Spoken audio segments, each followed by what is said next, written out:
Connaissez-vous les Mashco-Piro? Cette communauté coupée du monde, le peuple non contacté le plus important sur la planète, est désormais contrainte de quitter les ombres de la forêt amazonienne péruvienne. Pourquoi? C'est ce que nous allons voir. Salut, c'est Thibaut Ponamale. Et cette semaine dans Futura Flash, on fait le point sur un scandale tant écologique qu'humain.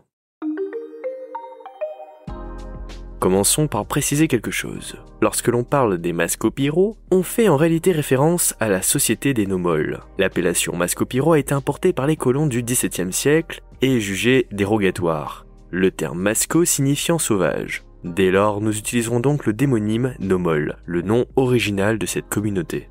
Cette dernière compte environ 750 membres, vivant dans le parc national de Manu et la région Madre de Dios au Pérou. Ces zones sont très reculées et ce n'est pas un hasard. En effet, au XIXe siècle, les Nomol ont subi de terribles massacres et la mise en esclavage d'une grande partie de leur population.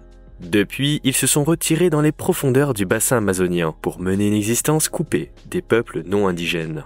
Seulement voilà, une fois encore, leur paix est perturbée par les intrusions des colons, ou plus précisément des exploitants forestiers. Les exploitations rognent progressivement sur leur territoire et obligent les Nomol à entrer en contact avec les sociétés urbanisées. En juillet, c'est une soixantaine de membres qui ont été observés par l'ONG Survival International, le long des rives jouxtant les zones d'abattage. L'entreprise forestière Canales Taumanu exploite le bois sur les terres des Nomol depuis plusieurs années, avec des pratiques dévastatrices. Depuis 2016, elle a construit plus de 200 km de routes, fragmentant au passage leur territoire. En plus de détruire la biodiversité unique de la région, cette déforestation effrénée compromet la survie de ces chasseurs-cueilleurs. D'autant plus que les routes permettent aux forestiers et intrus d'accéder plus facilement à leur territoire, augmentant le risque de contacts accidentels et d'exposition à des maladies, face auxquelles les Nomol n'ont aucune immunité, mettant ainsi leur existence en péril. L'ironie de l'histoire, le bois abattu par Canales Taumanu porte le label FSC, censé garantir une gestion responsable et éthique des ressources naturelles. Pourtant, sur le terrain, cette certification ne reflète pas la réalité.